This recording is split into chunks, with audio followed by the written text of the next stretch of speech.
Bonsoir et bienvenue dans ce nouveau duel en partenariat avec l'émission Une vie, une œuvre sur France Culture. Tous les ingrédients romanesques sont réunis ce soir pour faire de ce duel l'un des plus palpitants de l'histoire de l'archéologie mondiale. Le décor, la vallée des rois en haut d'Égypte. L'époque, celle des années 20, dans un Proche-Orient déjà en ébullition. L'enjeu, la propriété du fabuleux trésor de Toutankhamon. Et surtout, deux personnages parfaitement antagonistes. Le Britannique Howard Carter, archéologue autodidacte, aventurier flamboyant et mercenaire, et le Français Pierre Lacaud, chef du service des Antiquités d'Égypte, bien décidé à empêcher que les trésors des pharaons ne s'éparpillent à travers le monde. Le bras de fer entre ces deux hommes devant la tombe de Toutankhamon sera impitoyable. Carter fouille les pyramides avec fièvre et délice, soutenu par des mécènes richissimes qui attendent récompense. Lacaud s'érige en gardien du temple, scrupuleux, incorruptible, et se crispe. L'affaire devient politique, diplomatique, internationale. Les retentissements de ce duel seront considérables et changeront à tout jamais le visage de l'archéologie mondiale. Les pharaons peuvent reposer en paix.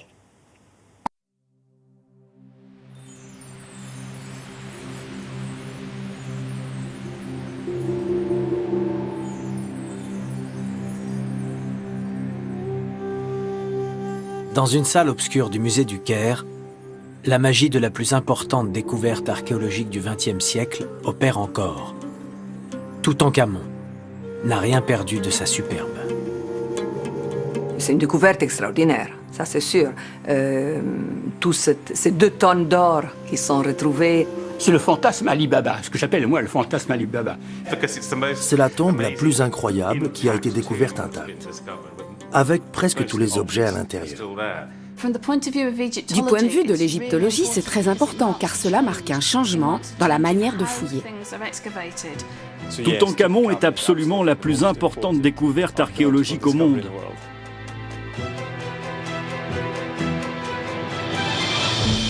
Les matériaux les plus précieux ont été réunis pour accompagner le jeune pharaon dans l'au-delà. Un trésor gigantesque de 5000 pièces.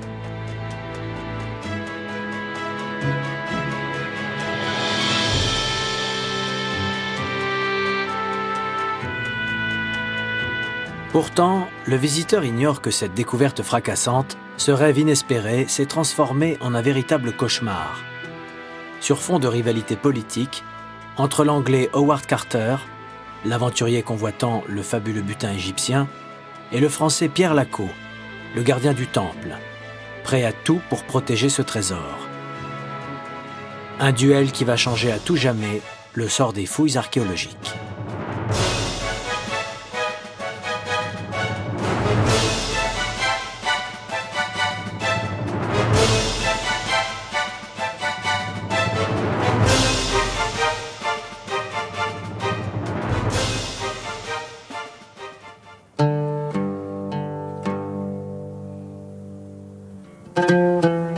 C'est ici, à 700 km au sud du Caire, que va se dérouler notre histoire. Dans l'un des décors les plus impressionnants du monde, la vallée des rois et ses tombeaux aux noms mystérieux. Thoutmôsis, Hatshepsut, Ramsès, Akhénaton et bien sûr, Toutankhamon.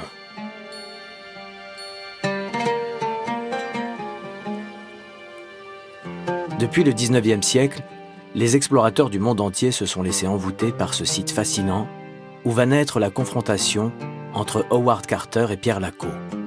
Dès la naissance, tout les oppose.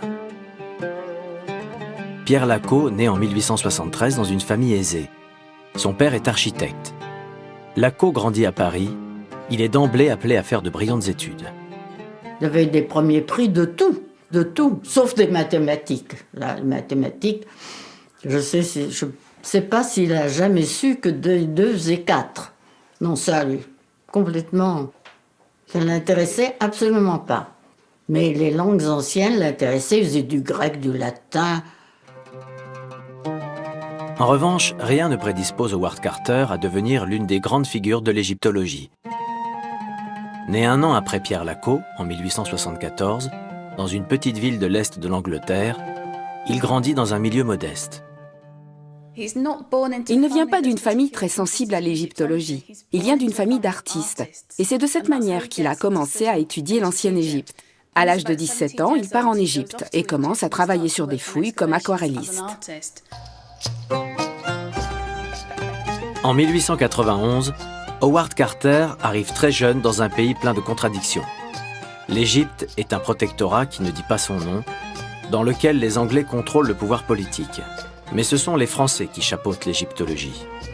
Une histoire qui a commencé en 1822 avec Champollion et le déchiffrement des hiéroglyphes. Une trentaine d'années plus tard, c'est un autre Français, Auguste Mariette, qui va faire une découverte formidable dans le désert du Caire. Il va découvrir le Sérapéum de Saqqara et sera nommé directeur d'un nouveau service, le service des antiquités égyptiennes.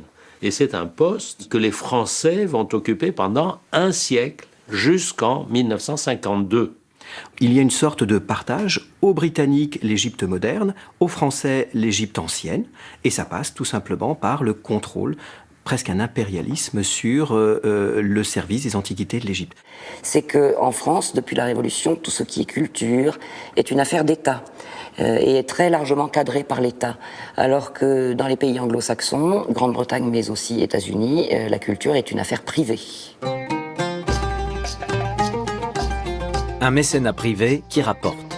Les anglo-saxons financent les fouilles, mais dans le même temps, ils s'arrogent la moitié de ce butin. Howard Carter se construit ainsi une belle réputation dans le petit sérail de l'égyptologie. En 1899, il est nommé inspecteur-chef des Antiquités, en charge de la surveillance des fouilles. Et celui qui le nomme n'est autre que Gaston Maspero, le Français qui dirige alors le service des Antiquités égyptiennes. Il voit un bon archéologue et un homme très actif, propre à réagir à des situations éventuellement inattendues, et quelqu'un qui travaille de manière tout à fait acceptable du point de vue du service. Durant son mandat, Howard Carter rencontre-t-il Pierre Lacot, qui depuis 1899 est à l'Institut français d'archéologie orientale du Caire. Nul ne le sait. En tout cas, pendant que Lacot publie des ouvrages égyptologiques de référence, Carter, lui, doit, en 1905, quitter son poste d'inspecteur à la suite d'une altercation avec des Français. Commence alors, pour ce dernier, une traversée du désert, où il vit tant bien que mal de la vente de ses aquarelles. C'est alors qu'entre en scène Lord Carnarvon, un riche Anglais qui investit dans les fouilles de la vallée des Rois. Donc il demande conseil à Maspero, est-ce que vous connaissez quelqu'un qui pourrait m'assister en permanence sur mes fouilles et je préférerais que ce soit un compatriote. Il voulait un nouveau job. Et mon arrière-grand-père était la personne idéale avec qui travailler. Ce fut donc une rencontre inespérée entre ces deux personnes excentriques très différentes, d'origine très différente. Entre cet aristocrate aventurier anglais et cet homme humble du Norfolk, issu d'une famille de 10 enfants et qui était un artiste accompli. Le début d'une longue collaboration et d'une belle estime partagée. En 1914, Gaston Maspero, fatigué, malade, demande à Pierre Lacot de lui succéder à la tête du service des Antiquités égyptiennes. C'est une coïncidence de l'histoire. Il est arrivé au service des Antiquités comme directeur, comme gestionnaire, alors qu'en fait c'est un intellectuel et un chercheur. Et lui, il a une éthique pure et dure. La fouille, ça doit être fait uniquement pour la science. Les objets qu'on trouve, on les étudie, on les publie, mais elles reviennent de droit à l'Égypte et on n'a aucun droit à réclamer quoi que ce soit. L'idée de Pierre Lacot, c'est de mettre fin à la loi de 1912. La loi de 1912, elle est toute simple. Quand il y a une découverte, les découvertes sont divisées en deux lots d'égale importance, d'égale valeur par exemple, un pour le fouilleur, un pour le gouvernement égyptien. Pierre Lacot veut que tout reste pour le gouvernement égyptien. Le début de la Première Guerre mondiale interrompt toutes les missions archéologiques. Howard Carter entre alors à l'Intelligence Service au Caire. Pierre Lacot, lui, est appelé au front.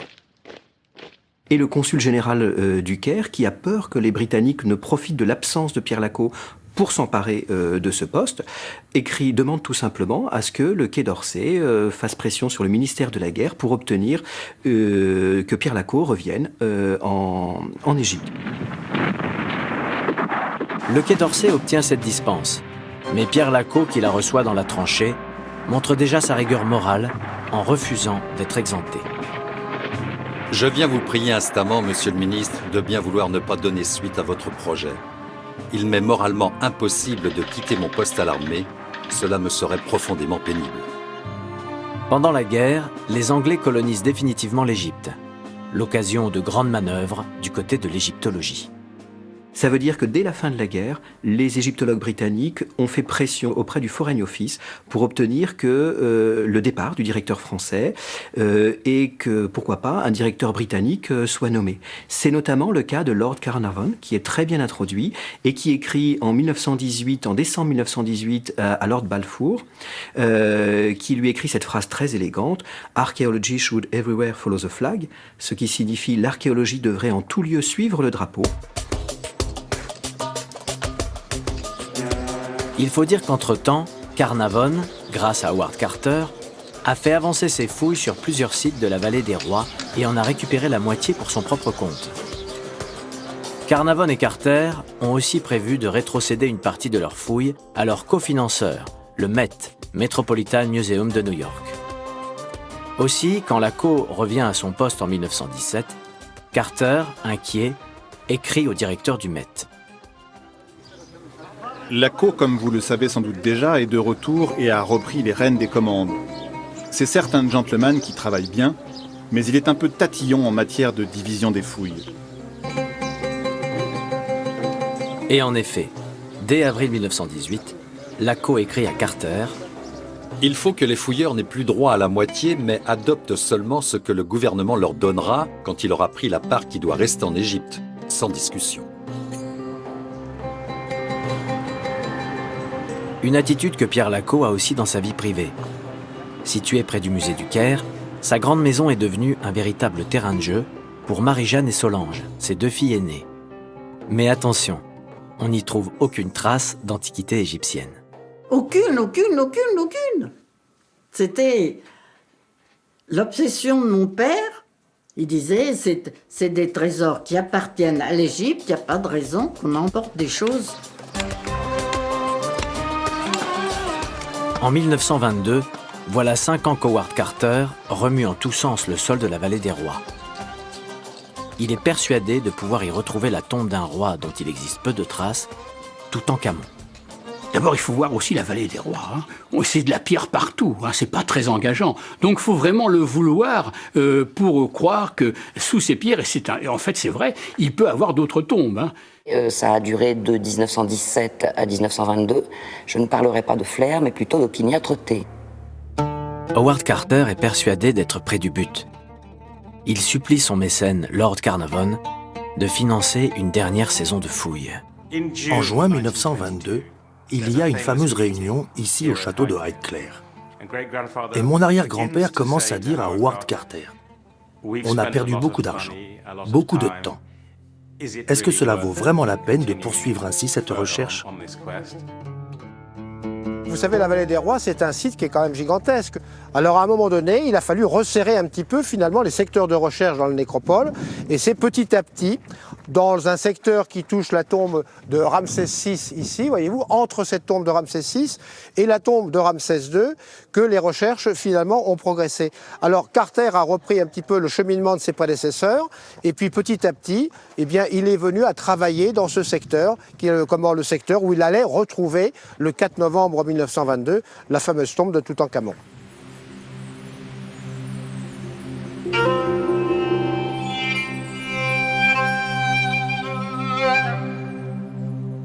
Ce fut donc avec une excitation mal dissimulée que je vis apparaître une à une les marches de l'escalier. À présent, nous progressions plus rapidement, et au crépuscule, alors que nous atteignions la 12e marche, nous aperçûmes la partie supérieure d'une porte scellée, bloquée par des pierres plâtrées. Une porte scellée, c'était donc vrai. Des années de patient travail allait enfin être récompensé. J'avais eu raison de ne pas perdre foi en la vallée. Bonne pioche. Les Anglais parlent de son obstinacy, n'est-ce pas, de son obstination. Et c'est vraiment un cas où cette obstination a payé parce qu'il a trouvé contre toute attente, ça il faut bien le dire. Le lendemain, il envoie un télégramme à son mécène. Lord Carnarvon le rejoint 3 semaines plus tard, en compagnie de sa fille, Lady Evelyn. Et le 26 novembre 1922, tous 3 pénètrent dans la tombe. L'instant décisif était arrivé. Les mains tremblantes, je pratiquais une petite ouverture dans le coin supérieur gauche. D'abord, je ne vis rien. Puis, à mesure que mes yeux s'accoutumaient à l'obscurité, des formes se dessinèrent lentement. D'étranges animaux, des statues, et partout le scintillement de l'or. Pendant quelques secondes, qui durent sembler une éternité à mes compagnons, je restais muet de stupeur. Et lorsque Lord Carnarvon demanda enfin « Vous voyez quelque chose ?» je ne pus que répondre « Oui, des merveilles. » Ça touche à un fantasme, la découverte de Toutankhamon. C'est le fantasme Ali Baba. On a toujours le rêve d'arriver dans un endroit, Sésame, ouvre-toi, et d'un seul coup de trouver des trésors qui étaient cachés et qui attendaient la révélation pendant des millénaires.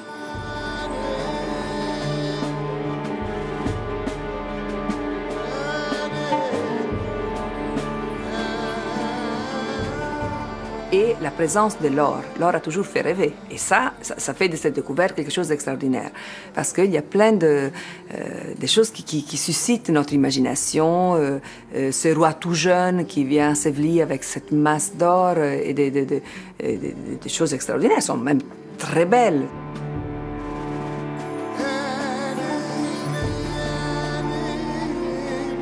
C'est vrai que c'est une découverte fabuleuse par le contenu et la variété des objets qui ont pu être trouvés dans cette tombe. Parce qu'il faut quand même bien se dire que c'est pour la première fois que l'on retrouvait dans la vallée des rois un mobilier funéraire, un équipement d'éternité aussi complet pour un souverain, car il faut bien penser quand même que la plupart de toutes ces tombes qui sont ici, eh bien, avaient été quand même déjà pillées dans l'Antiquité.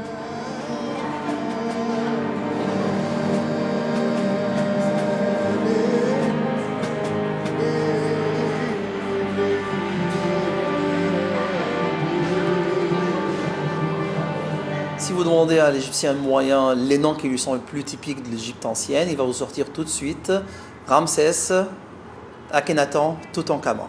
Akhenaton, Toutankhamon, bien sûr Akhenaton grâce à son rôle religieux qu'il a joué, Ramsès parce que son œuvre se trouve partout, et Toutankhamon bien sûr c'est grâce à la découverte exceptionnelle de sa tombe en novembre 1922.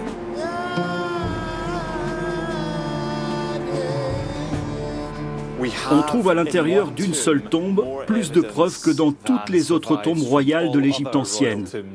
C'est la découverte archéologique la plus célèbre. Je crois que les enfants la connaissent, que les adultes la connaissent, et ce dans le monde entier. Oui, Toutankhamon est absolument la plus importante découverte archéologique au monde.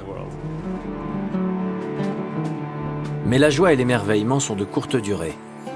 Première grave erreur, Howard Carter n'a pas daigné informer Pierre Lacau, directeur du service des antiquités égyptiennes, de l'ouverture de la tombe, alors que c'est obligatoire. De plus, cette nuit du 26 au 27 novembre, Howard Carter, Lord Carnarvon et sa fille Lady Evelyn ont pu entrer dans l'antichambre. Or, ils auraient dû le faire en présence d'officiels pour éviter tout soupçon de pillage. Du point de vue de Lord Carnarvon, tout ce qui provient de la tombe lui appartient. Il pense que tout est à lui. Mais Howard Carter a lui une raison plus personnelle. Auparavant, quand il travaillait dans la vallée des rois, il avait trouvé ce qu'il pensait être une tombe intacte, scellée par un mur. Et il a invité tout le monde à venir pendant qu'il l'ouvrait. Le jour de l'ouverture, tous les dignitaires étaient là, mais il n'a rien trouvé, ou presque, et il a été totalement humilié.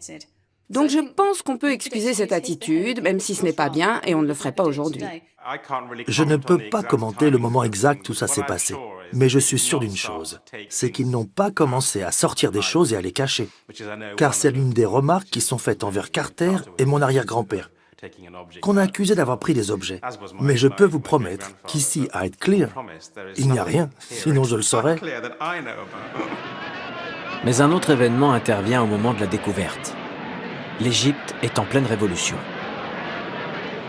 L'Égypte devient un royaume indépendant avec un nouveau drapeau, avec des ambassadeurs, avec tout ce qui fait un État. Ça va devenir une monarchie constitutionnelle, mais toujours sous occupation anglaise. Et donc on est en plein climat nationaliste quand on découvre la tombe de Toutankhamon. Coïncidence ? Au même moment, Pierre Lacot durcit les conditions de fouille. 3 semaines avant la découverte de la tombe, il a envoyé cette circulaire à l'ensemble des savants, des fouilleurs étrangers, dans laquelle il leur a dit que désormais, il ne partagerait plus les trouvailles, mais que tout serait laissé à l'appréciation du gouvernement égyptien. Donc je pense que tous les musées et tous les éventuels titulaires d'une concession de fouille ont été avertis par cette lettre, donc du 16 octobre 1922, qui, étant donné la vitesse des courriers, était forcément arrivé avant le 22. Mais Carter et Carnarvon font mine d'ignorer cette circulaire, tout comme le Metropolitan Museum de New York, qui n'attend qu'une chose, que Carnarvon lui rétrocède une partie des objets provenant de la tombe. En attendant, à l'intérieur de la tombe, il faut se mettre au travail. Un travail titanesque. Howard Carter est débordé par l'ampleur de la découverte. Alors vous savez, au départ, il a quand même fallu faire un enregistrement un petit peu de tout cet ensemble d'objets qui étaient entassés très souvent les uns sur les autres. Donc cela a déjà pris beaucoup de temps. Voir aussi l'état de conservation dans lequel se trouvaient ces objets. Il ne pouvait pas y avoir une grosse équipe, parce que ce n'était pas une grande tombe. Mais il fallait des gens compétents. Ils ont donc lancé un appel et les Américains du Metropolitan Museum leur ont envoyé du monde pour les aider. Il s'agit simplement d'être minutieux, de situer chaque objet par rapport à l'ensemble de la tombe, de les dessiner, et ça il est virtuose, de les prendre en photographie, de les étudier, de les décrire. Donc pour ça, il n'y a pas besoin d'être un égyptologue extraordinaire. Or, contrairement à Pierre Lacot, Howard Carter n'a pas fait de longues études d'égyptologie. Mon père le considérait comme un fouilleur. On peut être fouilleur et égyptologue, mais on peut très bien être seulement fouilleur ou seulement égyptologue. Et mon père était un peu les deux. Ce travail hors norme se passe dans un espace réduit et une chaleur étouffante. Des conditions qui compliquent encore la tâche. Le pire, ça a été l'annexe, qui était 1 mètre en dessous du niveau général. Et alors, qu'est-ce qu'ont fait les fouilleurs? Ils se sont attachés une corde autour de la ceinture pour pouvoir se pencher, pour aller chercher et étudier les objets. Ils ont pris des photos et ont fait un plan des objets tels qu'ils les avaient trouvés. Ensuite, ils les ont sortis et ont utilisé d'autres tombes des alentours. Une tombe pour faire des photos, une tombe pour entreposer les objets, une tombe pour la conservation, une tombe pour déjeuner. Ils ont emmené tous ces objets dans différentes tombes pour y travailler et les conserver. C'est un travail absolument incroyable. Et il y avait 5000 objets comme ça. Pendant ce temps, le jeune pharaon est l'objet d'une véritable folie médiatique. Dès l'aube, des centaines de personnes attendent à l'extérieur de la tombe pour une hypothétique visite ou pour apercevoir une pièce du trésor. En réalité, seuls les visiteurs qui ont l'aval de Carter et Carnarvon peuvent y entrer. Dès que Carter a envoyé le fameux télégramme à Lord Carnarvon disant « Félicitations, vous avez trouvé la tombe », c'est là que le scoop est sorti, parce que Carnarvon l'a raconté à ses proches amis. Donc c'est à ce moment-là, dès 1922, je crois, que Toutankhamon a été une grande histoire médiatique.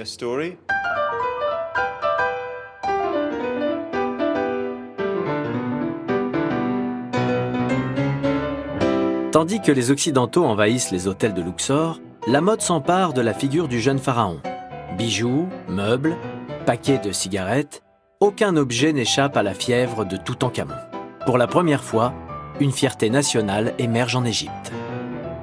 Et il est évident qu'à partir du moment où il constate la fascination du monde pour Toutankhamon, mais pour l'Égypte, ils perçoivent l'importance de ce patrimoine et son importance économique, parce que le tourisme ne va cesser, évidemment, d'augmenter au fil des décennies et devenir l'une des principales richesses de l'Égypte. Elle entre dans l'imaginaire collectif presque dès le premier jour. Au point que l'une des premières choses que fait Lord Carnarvon après la découverte de la tombe est qu'il passe un accord avec le Times, le quotidien de Londres, pour restreindre l'entrée de la tombe et limiter les informations au Times. Il voulait négocier avec un seul partenaire, mais il n'avait pas imaginé que l'énorme intérêt et la colère des autres journaux et médias, bref, que tout cela lui créerait autant de problèmes.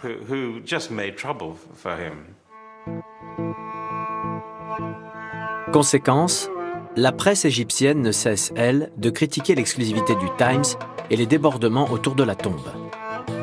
Pourquoi lui seul? Because Times is money. De son côté, Pierre Lacaud rencontre Howard Carter à plusieurs reprises, le suppliant de renoncer à l'accord avec le Times, d'être plus ouvert aux journalistes égyptiens et d'accepter les visiteurs envoyés par son service. Mais Carter refuse tout. Mi-février 1923, le travail de Carter dans l'antichambre est terminé. Il est prêt à percer le mystère de la dernière porte scellée, en présence de Lacaud, Carnarvon et des égyptologues et officiels du monde entier. Carter monte sur les tréteaux comme sur une scène et attaque le mur avec un marteau. Une étonnante vision m'attendait. À 1 mètre de la porte et bloquant l'entrée de la chambre, se dressait ce qui semblait être un mur en or massif. Nous nous trouvions bien à l'entrée de la chambre funéraire du roi qui nous barrait le chemin. C'était une immense chapelle dorée construite pour protéger le sarcophage. Un sarcophage, toujours dans la tombe aujourd'hui, qui est orné de représentations de 4 déesses et couvert de hiéroglyphes. Ce jour-là, Howard Carter entre dans la chambre funéraire, mais aussi dans la légende. À la fin de la journée, épuisé par tant d'émotions, il ne reste pas à la réception de Carnarvon et rentre dîner seul. Parmi les prestigieux invités, la reine Élisabeth de Belgique. Fascinée par la découverte, elle prolonge son séjour et reste 1 mois à Luxor, visitant régulièrement la tombe.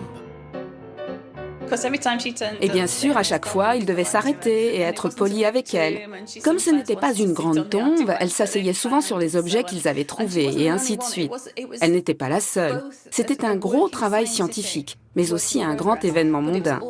Pour Lord Carnarvon, c'était aussi son heure de gloire. Le 26 février 1923, la première saison de fouilles de la tombe se termine. Howard Carter ferme la porte grillagée qu'il a fait poser pour éviter toute effraction. Mais au fait, qui était ce pharaon ?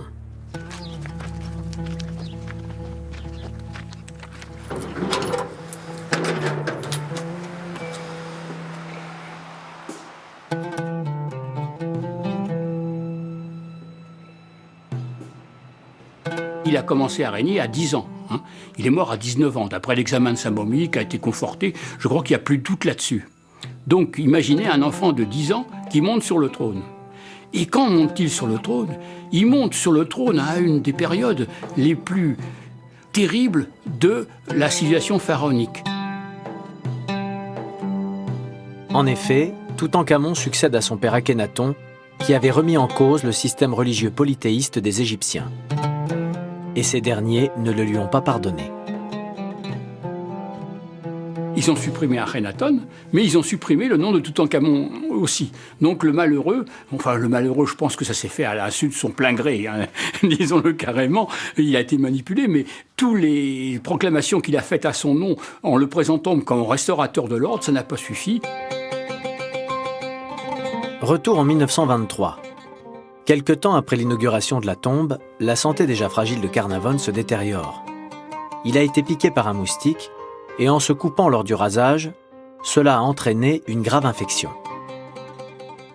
C'est situé au même endroit sur son visage que sur la partie la plus fine du masque d'or de Toutankhamon.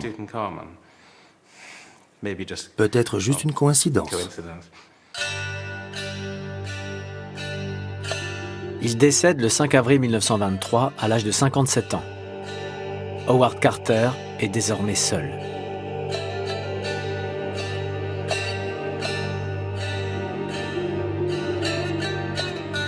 On dit souvent que cette mort est le début de la malédiction de Toutankhamon. À l'origine, la malédiction commence par quelque chose qui serait physiquement dans la tombe. Toutankhamon ou les prêtres auraient mis quelque chose qui tuerait quiconque y entrerait. Mais ça n'a pas tué ma grand-tante. Ça n'a pas tué Howard Carter, qui est pourtant resté longtemps. C'est juste mon arrière-grand-père qui était déjà une personne fragile au point de vue santé. Mais c'est une histoire fantastique. Bien sûr. D'abord, vous avez plein de journalistes qui sont très frustrés et qui veulent savoir ce qui se passe dans la tombe, mais qui ne peuvent pas y aller à cause du Times, qui a seul le droit d'y entrer. Donc ils vont écrire n'importe quoi, tout ce qu'ils peuvent trouver.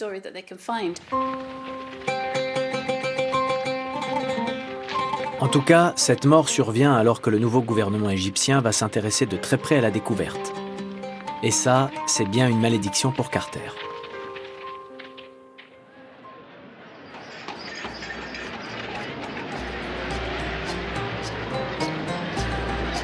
En avril 1923, une nouvelle constitution est proclamée en Égypte.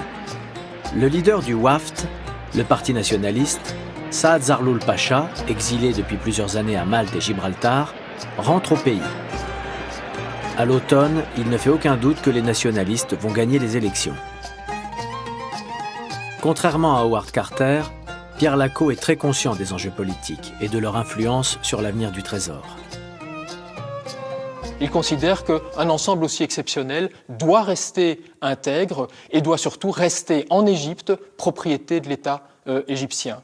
Et Pierre Laco va trouver dans ces nationalistes égyptiens un appui tout à fait décisif qui va faire que le roi d'Égypte va appuyer Laco, va confirmer sa décision.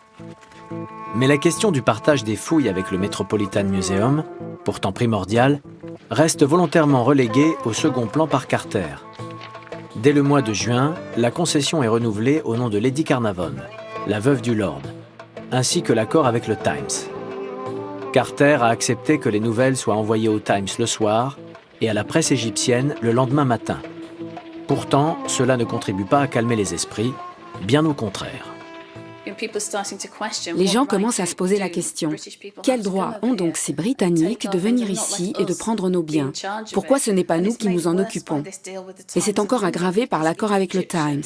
Car même les Égyptiens ne peuvent pas lire ce qui se passe dans la tombe de l'un de leurs rois, dans leur vallée des rois. Ils doivent attendre que ce soit publié à Londres et ensuite ils récupèrent l'information. À une époque où l'Égypte est en train de changer, tout cela passe très mal, sans oublier les problèmes entre les Britanniques et les Français. Alors les tensions entre Laco et Carter se sont amplifiées au fur et à mesure que se déroulait l'inventaire de la tombe. Et elles se sont durcies jusqu'à aller carrément à l'affrontement. Il y avait vraiment une antinomie qui était infranchissable entre l'un et l'autre. Carter pense que Laco est très pointilleux, très officiel, quand il dit que tout le monde doit avoir une permission pour être sur le site, qu'on ne peut avoir d'étrangers sur le site. Donc progressivement, tous deux se divisent, empruntent des voies très différentes. Tous deux pensent faire ce qui est bien pour l'égyptologie et pour l'Égypte, mais ils le font de manière très, très différente. Pierre Laco, de plus en plus agacé par l'attitude du fouilleur britannique, semble bien décidé à s'en débarrasser en le poussant à bout.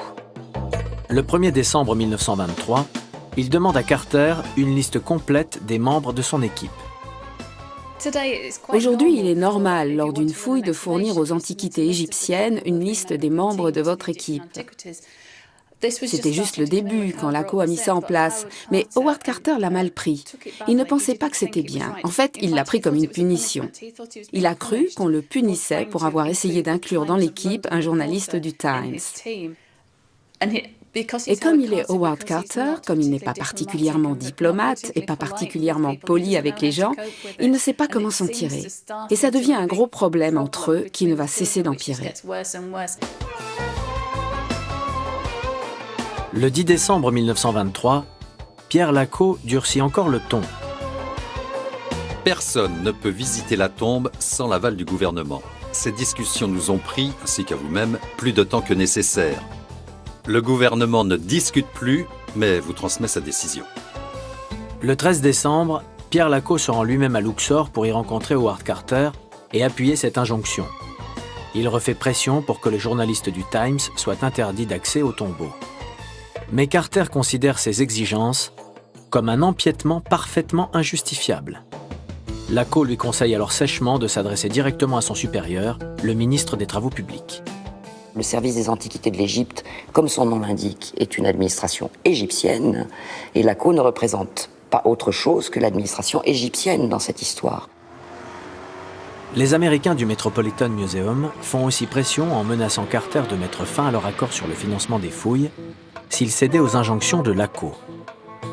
Carter refuse donc toute discussion avec les autorités égyptiennes. Alors que Carter travaille de manière toujours plus acharnée, se rapprochant chaque jour du sarcophage, son entourage commence à s'inquiéter. Le 30 janvier, 4 des plus grands égyptologues anglo-saxons envoient une lettre à Pierre Lacau dans laquelle il s'attaque au directeur du service des Antiquités. Vous avez entièrement failli aux obligations de votre charge qui vous imposaient de veiller à la bonne marche scientifique de cette tâche de la plus haute importance. On fait référence simplement à des questions d'autorisation de visite, à des retards injustifiés. On ne parle pas du tout du partage des fouilles dedans, bien sûr, alors que c'est la vraie question. L'un des rédacteurs de cette lettre, l'un des signataires en tout cas, Alan Gardiner, écrit quelques jours plus tard au directeur du British Museum que la vraie question, c'est tout simplement le départ de Lacau qui ennuie tout le monde avec ces questions de refus de partager, bien évidemment. Le 12 février 1924, ils sont pourtant tous là pour assister dans la chambre mortuaire au soulèvement du couvercle du sarcophage. 24 personnalités, parmi lesquelles Pierre Lacau, les 4 égyptologues signataires de la lettre incendiaire, l'équipe de fouilles, un représentant des autorités égyptiennes et bien sûr l'inévitable journaliste du Times. L'atmosphère est électrique. Après 1 heure de préparatifs, Carter donne le signal. Les 2 blocs de granit sont soulevés au-dessus du cercueil de pierre. Carter retire alors un à un les différents linceuls qui couvrent le premier sarcophage. Brillant à la lumière des projecteurs, apparaît l'effigie finement dorée du jeune roi. Carter est bouleversé. À la sortie, il demande aux représentants égyptiens du ministre s'il est possible que les épouses des égyptologues viennent voir cette merveille. Le représentant n'y semble pas opposé, sous réserve de l'accord du ministre. Mais le 13 février, revirement de situation. J'ai le regret de vous informer que les dispositions prises par le ministre des Travaux publics et le cabinet du ministère ne permettent pas l'admission des épouses et de vos collaborateurs dans le tombeau le 13 février. Et Pierre Lacau enfonce le clou. Ce malentendu tardif est aussi ennuyeux pour moi que pour vous, mais les ordres sont formels. Alors évidemment, c'était insupportable, et Carter a tout simplement fermé la tombe. Et pendant 2 ans, la tombe a été fermée, Carter s'est mis en grève, on peut parler de grève.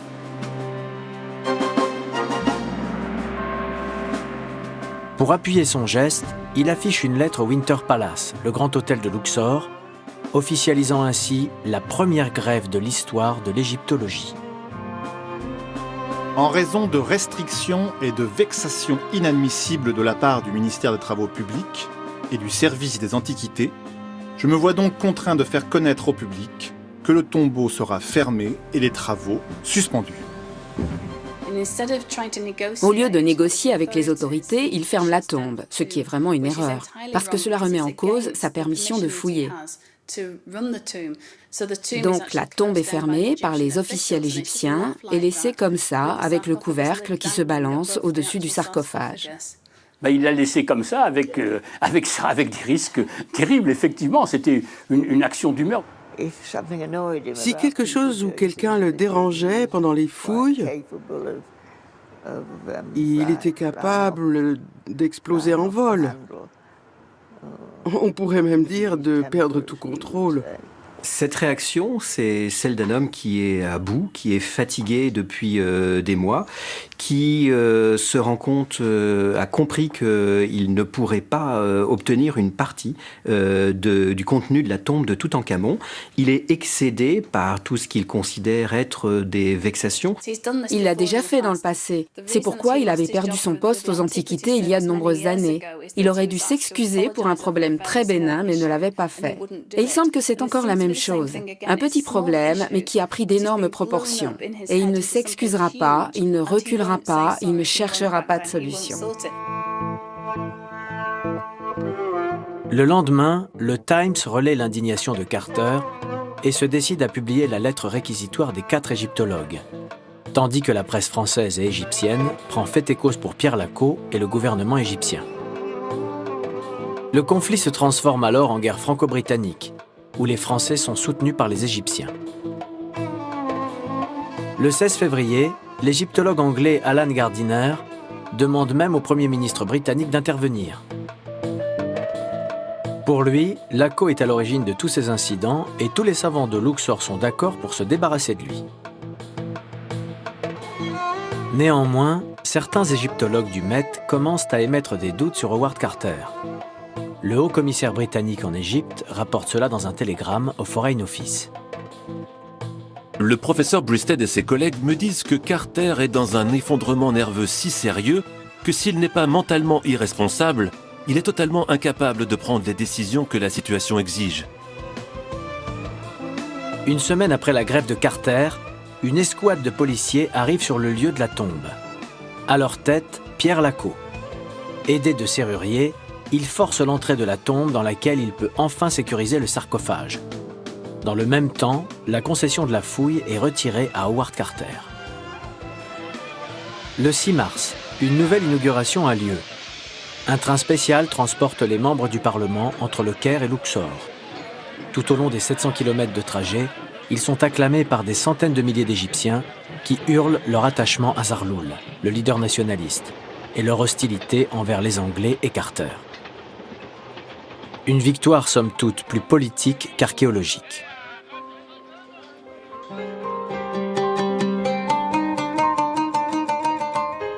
Effondré, Carter quitte l'Égypte pour une série de conférences aux États-Unis, sans savoir quand il pourra revenir au pays des pharaons.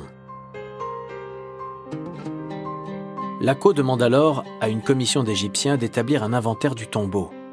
À ce moment-là, il tombe sur une caisse de vin d'une grande enseigne londonienne. Elle contient une pièce non répertoriée, devenue depuis l'une des plus célèbres. Toutankhamon dans une fleur de lotus. Le doute survient. Carter l'aurait-il volé ? D'après ce que dit Carter, et je pense personnellement que c'est crédible, même si tout le monde ne le croit pas, la tête aurait été trouvée au tout début des fouilles, avant que le système d'inventaire soit mis en place, puis emballée, mise de côté et oubliée. Pourtant, Pierre Laco ne cherche pas à humilier Howard Carter. Au contraire. Et immédiatement, il émet l'hypothèse que, sans doute, Howard Carter a acheté sur le marché privé cette tête. C'est la raison pour laquelle elle n'était pas inventoriée. Le but, c'est de sauver les apparences. La presse nationaliste serait tout à fait prête à accuser Carter d'être un voleur et du coup, à accuser les autres égyptologues de voler, de piller le patrimoine égyptien, bien évidemment. Donc pour éviter cela, on trouve des solutions et on essaye d'éviter un scandale qui rejaillirait sur l'ensemble des savants et qui serait néfaste à la science. En juin 1924, Pierre Laco décide de redonner l'autorisation de fouiller à Howard Carter. Il envoie un courrier dans ce sens au consul général de France. Nous allons lui rendre l'autorisation à des conditions nouvelles. J'ai pu convaincre le ministère que c'était nécessaire du point de vue scientifique, malgré son attitude incorrecte. Jamais, dit-il, il n'a voulu priver Howard Carter de sa découverte. Donc le but, c'est de faire continuer l'étude et l'inventaire du mobilier par la personne qui a découvert cette tombe. Mais en échange, il doit écrire à Laco une lettre de renonciation à ses droits sur le partage. Je sous-signais Howard Carter renonce définitivement à toute action ou prétention tant en ce qui concerne le tombeau de Toutankhamon et les objets en provenant que l'autorisation et les mesures prises par le gouvernement à la suite de cette annulation. Il retourne dans la tombe, d'abord parce que c'est sa vie, il ne sait rien faire d'autre. Et en faisant ce break, en donnant des conférences sur la tombe, il réalise qu'il doit le faire. Donc il retourne en Égypte, et les choses ont encore changé politiquement. D'autres personnes sont au pouvoir, et il reçoit un soutien de ce nouveau gouvernement égyptien. Et tout va mieux, progressivement, il retourne travailler. Carter peut enfin reprendre son travail, mais sous le contrôle de l'ACO. Et en novembre 1925, après avoir sorti les différents cercueils du sarcophage, c'est ensemble qu'ils découvrent le célèbre masque de la momie, devenu mythique, qui étincelle de tout son or. Pour autant, le duel n'est pas fini. Et ça a continué jusqu'à la fin, hein. Vous savez que la concession de la tombe s'est arrêtée, je crois, en 1929. Mais Carter devait rester parce que, tout simplement, l'enregistrement n'était pas terminé. À ce moment-là, l'ACO a fait quelque chose de très mesquin. Il lui a retiré les clés. Donc, Carter n'avait plus le droit d'avoir les clés pour entrer dans la tombe. Il pouvait bien sûr y avoir accès, mais il fallait qu'il demande chaque fois à l'inspecteur égyptien de la région qui détenait les clés. Alors vous imaginez le fouilleur qui a des tas de choses à faire dans sa tombe et qui est à chaque fois obligé d'aller chercher l'inspecteur qui, bien entendu, mettait un malin plaisir à ne pas être là. Hein. Il y a eu vraiment une guerre jusqu'à la fin. Il faudra néanmoins attendre 1930 pour que Pierre Laco ait enfin gain de cause et que le gouvernement égyptien vote une loi qui interdit de sortir d'Égypte tout objet trouvé dans le sous-sol égyptien. Dans le même temps, les responsables égyptiens accordent un dédommagement à la veuve de Carnavon qui avait repris la concession. En février 1932, les derniers objets du tombeau sont transportés définitivement au musée du Caire.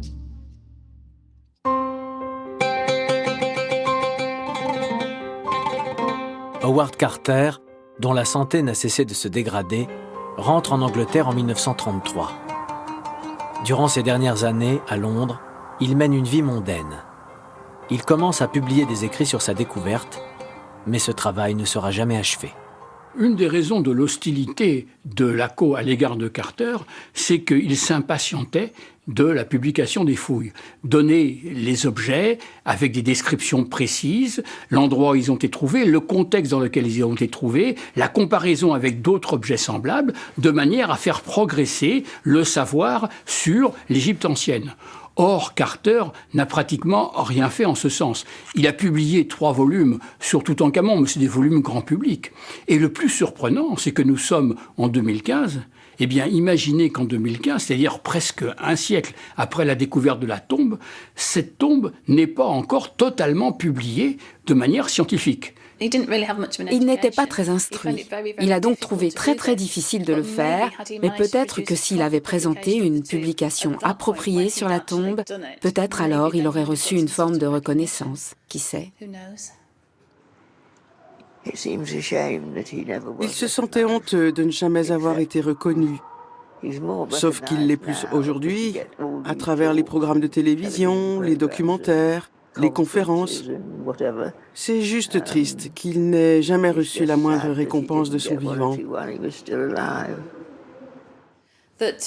Pour recevoir une décoration ou une médaille, ce qui est assez courant chez les archéologues et les égyptologues de l'époque, quelqu'un doit vous adouber. Or, le protecteur de Carter, Lord Carnarvon, était mort. Peut-être que si Carnarvon avait vécu, il l'aurait recommandé pour être honoré d'une manière ou d'une autre.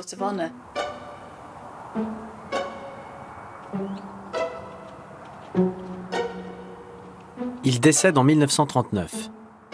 Une plaque lui rendant discrètement hommage a été posée là où il a vécu, dans le sud-ouest de Londres. Seules quelques personnes assistent à son enterrement, comme Lady Evelyn, la fille de Lord Carnarvon. Mais aucun égyptologue. Après sa mort, on retrouvera chez lui des objets provenant de la tombe. Certains objets seront aussi découverts plus tard dans des musées ou chez des particuliers. Parmi ces objets, certains étaient issus de la fouille de Toutankhamon. Carter les aurait pris pour son propre appartement, plutôt que de les revendre sur le marché des antiquités. Et bien sûr, quand Carter est mort, certains de ces objets ont été retrouvés dans ses collections. C'est inexcusable, ça ne devrait pas arriver. Mais l'homme est faible. Alors effectivement, il y a un problème. On peut en parler en termes, disons, euphémiques.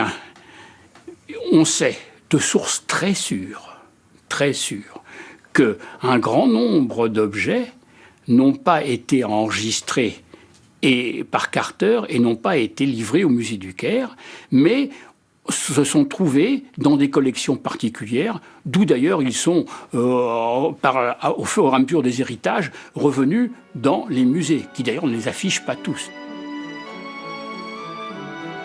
Pierre Lacau, de son côté, a rempli sa mission. Il rentre en France en 1936 avec sa femme et ses 4 enfants.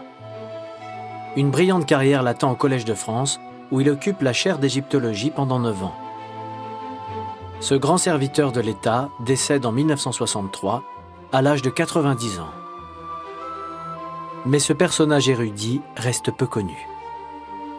Pierre Lacau n'est pas un homme à se mettre en avant. Pour lui, la science est importante, sa propre personne ne l'est pas. Et c'est peut-être ce qui explique la mauvaise réputation qui traîne sur sa personne, notamment en tout cas chez les anglo-saxons, dans le cadre de l'affaire Toutankhamon, parce qu'on voit en lui celui qui a mis des entraves à Howard Carter. Il y a une très belle photo que nous avons à Milan dans nos archives, qui date de 1936, le moment où Lacau prend sa retraite du service des antiquités. Et dans cette photo, on voit pas mal d'égyptologues étrangers, mais derrière, il y a tous les Égyptiens aussi. C'est vraiment le début de la protection des antiquités en Égypte par les Égyptiens, comme il faut qu'il soit. Alors le duel entre Lacau et Carter, on peut se demander qui l'a gagné. Eh bien, ça dépend de la perspective choisie. Si on parle en question de médiatisation, de célébrité, Carter est le gagnant par chaos, absolument. Maintenant, si l'on préfère le point de vue du sens de l'histoire, c'est-à-dire du sens de l'histoire de l'archéologie et de la science, Lacau est le gagnant, parce que la thèse de Lacau, c'est celle qui prévaut maintenant, et c'est celle qui va prévaloir pour le reste du temps à venir en archéologie. C'est le principe fondamental selon lequel des objets trouvés dans un pays reviennent au pays dans lequel ils ont été trouvés. Je pense indiscutablement que Lacau a fait les bons choix. Donc imaginez la situation dans laquelle nous nous serions trouvés aujourd'hui si cet ensemble avait été dispersé entre différents propriétaires, même s'ils étaient publics, ça aurait été très certainement un désastre. Néanmoins, Pierre Lacau serait-il aujourd'hui toujours dans le vrai? À l'heure où de nombreux pays voient leur patrimoine antique en danger, l'Occident doit-il s'en mêler à nouveau? Ces situations d'instabilité, parfois, doivent nous rappeler et nous encourager à assurer la documentation la plus complète possible de tous ces objets. La meilleure sécurité, c'est la connaissance de ces objets. Être en mesure de pouvoir diffuser internationalement la fiche d'identité de l'ensemble de ces objets. Et là, il y a une vraie responsabilité des archéologues.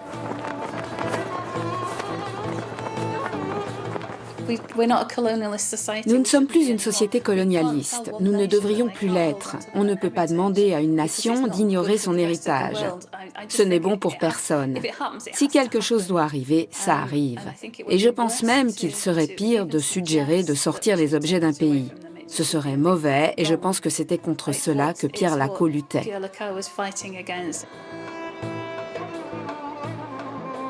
Bien sûr, les objets d'un pays doivent y rester. Les objets égyptiens doivent rester en Égypte. Et si vraiment on cherche l'intérêt des objets, on donne une expertise à ces pays, comment protéger, comment construire des musées, comment restaurer. C'est comme ça qu'il faut aider.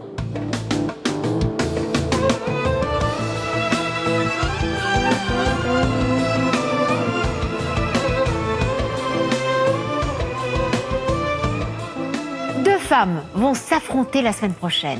Martine Aubry et Ségolène Royal, 2 énarques de la génération Mitterrand, 2 ambitieuses, la politique chevillée au corps, 2 socialistes qui se sont imposées dans un univers d'hommes. Elles auraient pu être amies ou alliées, mais l'animosité qu'elles se vouent depuis 30 ans est viscérale. Bienvenue dans la guerre des roses.